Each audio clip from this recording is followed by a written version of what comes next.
وہ وقت وہ تھا جب ہم میاں نواز شریف وزیر اعظم پاکستان تھے، تو ہم نے میاں نواز شریف کا ذائچہ بنایا، اور وہ قید تھے۔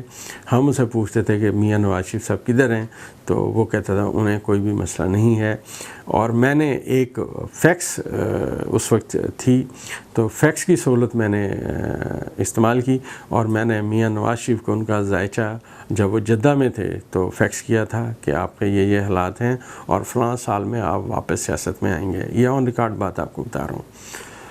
اچھا، اب جو ذائچہ ہے اس وقت، جو اس وقت کے ذائچے میں جو صورتحال تھی وہ کچھ اور تھی، اب کے ذائچے میں کچھ اور ہے۔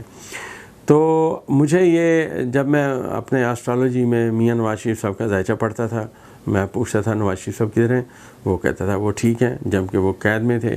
تو جب میں نے بہت زیادہ کام کیا تو مجھے وہ قید میں نظر نہیں آئے، تو میں نے یہ ساری کتابیں بند کر دیں اور واپس اپنی پریکٹس پہ توجہ دینی شروع کر دی۔ پھر ایک دن بڑا معجزہ ہوا، میرے ایک دوست تھے، خدا انہیں غریق رحمت کرے، اب اس دنیا میں نہیں ہیں، زاہد رحیم صاحب۔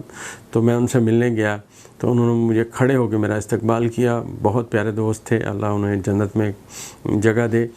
تو انہوں نے مجھے بغل گیر ہو کر کہا کہ ڈاکٹر صاحب آپ کی پریڈکشن پوری ہو گئی، یا نواز شریف چلا گیا؟ میں نے کہا یار کہاں گیا؟ انہوں نے کہا بس ایک جہاز آیا، اس میں اس کو بٹھا کے سعودیہ لے جایا گیا۔ میں بڑا حیران ہوا، میں نے خیر BBC پہ وہ فوٹیج دیکھی تو مجھے یقین آیا۔ تو دوستو، اس دن سے میں نے اپنی ہومیوپیتھی کی پریکٹس کو تقریباً خدا حافظ کر دیا۔ اب میں باقاعدہ پریکٹس نہیں کرتا، میں صرف ذائچے بناتا ہوں، لیکن جو میرا علم ہے، جو مجھے لوگ ملتے ہیں تو ان کی اگر میڈیسن مجھے پتہ چل جائے تو میں بتا ضرور دیتا ہوں۔ خیر یہ ایک ضمنی بات ہے۔ دوسری جو میری پریڈکشن تھی وہ بھی میں آپ کو بتاتا ہوں۔ دوسری، اس سے پہلے جو میری پریڈکشن جس سے میں نے نواز شریف صاحب کے ذائچے پہ مجھے بہت زیادہ عبور حاصل ہوا تھا، وہ وقت تھا جب صدر فاروق لغاری صاحب تھے، تو چیف جسٹس کے ساتھ اور فاروق لغاری کے ساتھ اور میاں نواز شریف، ان سب کا آپس میں کلیش تھا۔ تو ایک وقت ایسا آیا، اور اس میں جو اپنا صدر مملکت تھے فاروق لغاری صاحب، انہوں نے پریس کانفرنس بلوا لی، اور میاں نواز شریف صاحب نے قومی اسمبلی کا اجلاس بلوا لیا، اور چیف جسٹس صاحب انہیں بلا رہے تھے وہاں پہ کہ آپ میرے عدالت میں پیش ہوں۔ اب یہ بڑا سینسٹیو تھا مسئلہ، اور میں نے اس میں جو ذائچہ تھا، اس میں ابھی بتا دیتا ہوں آپ کو، جس مرضی کا دل چاہے وہ اپنے آسٹرالوجی میں پڑھ لے۔ اس وقت مشتری جو تھا وہ اپنی پوری طاقت زحل کو دے رہا تھا، تو میں نے پریڈکشن یہ کی تھی کہ میاں نواز شریف کو کچھ نہیں ہوگا، فاروق لغاری صاحب کو بھی استعفیٰ دینا پڑے گا، اور دوسری بات چیف جسٹس بھی اپنے منصب سے جائیں گے۔ تو ہسٹری میں وہی ہوا۔ یہ میری پہلی پریڈکشن تھی جو پوری ہوئی، جس سے مجھے اس علم پہ اور مطلب عبور حاصل ہوا، اور میں کہا میں صحیح ہوں۔ دوسری دفعہ میں نے یہ نواز شریف والی بات آپ کو بتائی کہ وہ قید میں تھے، ہم کہتے تھے وہ باہر ہیں، تو وہ مطلب باہر نہیں تھے، لیکن میریکل ہوا کہ ان کو اس وقت بھی لینے کے لیے وہ آئے۔ اگر میں کبھی وقت ملا انشاءاللہ تو میں میاں نواز شریف کا ذائچہ بھی بیان کروں گا۔ ابھی اس کے بعد یہ ہوا کہ میں نے اپنا پرویز مشرف صاحب کا ذائچہ بنا کے نیا دور اخبار جو ہے اس میں 2 فروری 2002 کے اخبار میں دیا۔ تو اس میں نے پریڈکشنز کی تھی کہ ان کے ساتھ کیا کیا صورتحال رہے گی، تو کیا ہوگا، اور وہ آن ریکارڈ ہے، آپ اٹھا کے دیکھ سکتے ہیں۔ وہ بھی میری پریڈکشنز پوری ہوئی، اور اس طرح چلتا رہا سلسلہ۔ 2006 کے نومبر میں میری سید یوسف رضا گیلانی صاحب سے ایک دوست کے ہاں ملاقات ہوئی۔ انہوں نے مجھے کہا کہ میرے حالات بتائیں کیا ہوں گے، میرا ذائچہ بنائیں۔ تو میں نے اس وقت ان سے کہا، ذائچہ بنانے کے بعد، آپ اگلے وزیر اعظم پاکستان ہیں، اور یہاں آ کے علم کھڑا ہو گیا، اس سے آگے جاتا نہیں ہے۔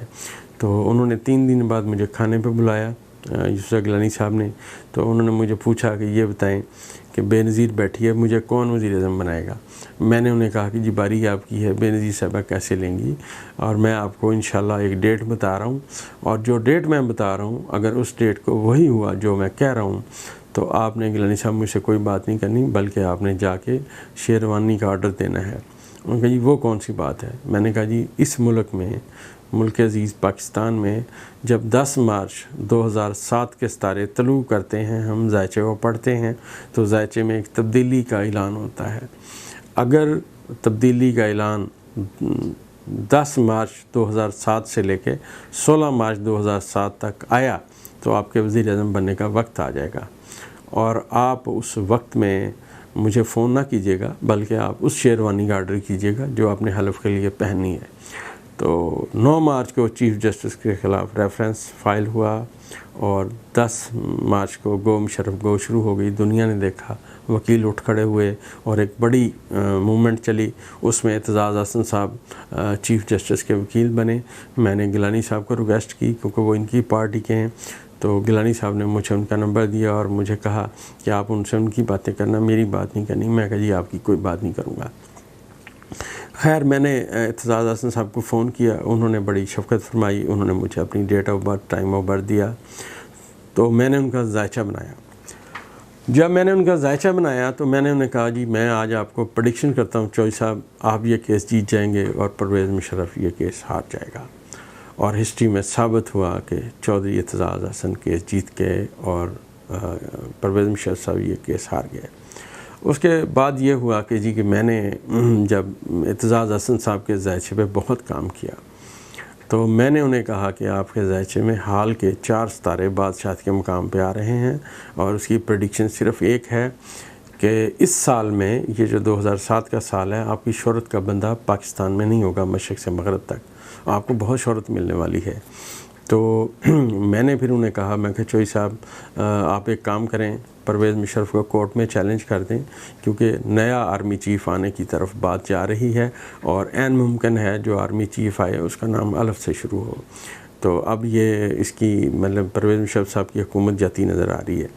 تو میرے کہنے پہ اعتزاز احسن صاحب نے پرویز مشرف کو کورٹ میں چیلنج کیا اور اس کے بعد ایمرجنسی لگی. اس کے بعد جو ہوا وہ بھی ایک دلچسپ داستان ہے. اور ایمرجنسی لگنے کے بعد سب سے پہلا جو مجھے فون آیا وہ چودھری اعتزاز احسن صاحب کا آیا. چوئی صاحب نے مجھے فون کیا اور یہ کہا اور ڈاکٹر مراد تئی سانو. میں کہا جی کی ہویا؟ کہندا یار مینوں تین نہیں پتہ ایمرجنسی لگ گئی. میں کہا جی مجھے پتہ ہے ایمرجنسی لگ گئی. تو مینوں گرفتار کرنے پہنچ گئے. میں کہا چوئی صاحب پہلے کدی جیل گئے ہو؟ کہندا گیا. میں کہا جی انہوں کو لے جاؤ, میں بھی دیکھدا کیڑی جیل آ جتھے تھوں لے کے جان گے. اور پھر یہ ہوا دوستو کہ چوئی صاحب کے گھر کو انہوں نے سب جیل قرار دیا اور چوئی صاحب وہیں نظر بند رہے. اور اس دوران محترمہ بے نظیر بھٹو جیسا آپ جانتے ہیں, خدا انہیں بریک رحمت کرے, کروٹ جنت نصیب کرے, وہ بیچاری شہید ہوئیں اور اس دنیا سے چلی گئیں. اور الیکشنز ہوئے, پیپلز پارٹی جیت گئی اور سید یوسف گیلانی صاحب وزیر اعظم پاکستان بن گئے. بلکہ اس دوران میں ایک بات اور آپ کو کرتا چلوں تو میں نے چوئی صاحب سے پوچھا, میں نے کہا چوئی صاحب آپ کی بے نظیر بھٹو صاحبہ سے ملاقات رہتی ہے اور یہ بے نظیر بھٹو صاحبہ جو ہیں یہ اپنا پرویز مشرف صاحب کے ساتھ ملاقات کر رہی ہیں, تو آپ کو کیا لگتا ہے کہ یہ وزیر اعظم بن جائیں گی؟ ان کا یار مجھے کچھ علم نہیں ہے. میں کہا جی میں آپ کو بتا دیتا ہوں چوئی صاحب, اس دفعہ آپ کی پارٹی کو بادشاہت ملے گی لیکن بے نظیر بھٹو صاحبہ کو نہیں, بندہ کوئی اور ہے. تو چوئی صاحب نے مجھے پوچھا کون سا بندہ ہے؟ میں نے کہا جی اس نے کہا ہے کہ بتانا نہیں ہے لیکن میرا آپ سے وعدہ رہا اور میں آپ کو سب سے پہلے پاکستان میں آپ کو بتاؤں گا کہ کون بندہ آپ کی پارٹی کا وزیر اعظم بن رہا ہے.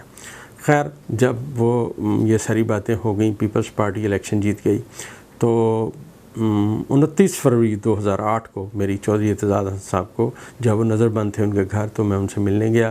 وہاں پہ ان سے ملنے کے لیے ان کے جو انگریز وکیل دوست تھے وہ آئے ہوئے تھے, تو میری ان کے ساتھ گپ شپ بھی تھوڑی سی ہوئی. تو پھر چوئی صاحب کو میں نے کہا ہاں جی چوئی صاحب آپ کی جو پارٹی الیکشن جیت گئی ہے بتائیں کسے بنا رہے ہیں وزیر اعظم؟ تو انہوں نے کہا جی ہم امین فہیم کو نام دے رہے ہیں وزیر اعظم کے لیے. تو میں ہنس پڑا, میں نے کہا چوئی صاحب امین فہیم وزیر اعظم پاکستانی نظر آتے, بلکہ اگلے وزیر اعظم کا نام سید یوسف گیلانی ہے جنہوں نے مجھے آپ کا نمبر دیا تھا اور میری آپ سے ملاقات کروائی تھی, وہ وزیر اعظم پاکستان ہیں. تو خیر اس کے بعد یہ ہوا کہ جب گیلانی صاحب وزیر اعظم پاکستان بنے, انہوں نے سب سے پہلے سیاسی قیدی رہا کیے. تو اعتزاز صاحب رہا ہوئے تو وہ پارلیمنٹ میں گئے اور آن ریکارڈ بات آپ کو بتا رہا ہوں کہ چودھری اعتزاز احسن صاحب نے پارلیمنٹ میں سب کے سامنے کہا کہ گیلانی صاحب آپ کے دوست ڈاکٹر عمر فاروق صاحب بہت علم جانتے ہیں, انہوں نے مجھے بہت دیر پہلے بتا دیا تھا کہ گیلانی صاحب وزیر اعظم پاکستان بنیں گے اور آج آپ بنے ہیں. یہ دوستو میری پریڈکشنز کا رہیں, کچھ میں نے آپ کو بتائی ہیں, بہت ساری ابھی باقی ہیں. انشاءاللہ آہستہ آہستہ اس موضوع پہ بات ہوتی رہے گی. اس موضوع پہ بات کرنے کا مقصد دوستو یہ ہرگز نہیں ہے کہ میں کوئی بہت بڑا اسٹرالوجسٹ ہوں, میں کوئی بہت ٹاپ چیز ہوں, یہ بات ہرگز نہیں ہے. یہ ایک علم ہے, آپ بھی سیکھ سکتے ہیں. ہو سکتا ہے بہت سارے لوگ آنے والے وقت میں مجھ سے مجھ سے بہت آگے چلے جائیں، مجھ سے آگے کی باتیں کریں، یہ علم ہے، بہرحال یہ کوئی غیبی چیز نہیں ہے، الجبرا ہے، اس میں آپ نے ان تمام چیزوں کو مد نظر رکھنا ہوتا ہے جو نقطہ آغاز سے نقطہ انجام کی طرف جاتی ہیں۔ بہت بہت مہربانی، ویڈیو دیکھنے کا بہت شکریہ۔ انشاءاللہ نیکسٹ ویڈیو میں آپ کو فردر اپنی پریڈکشنز ماضی کی بتاؤں گا۔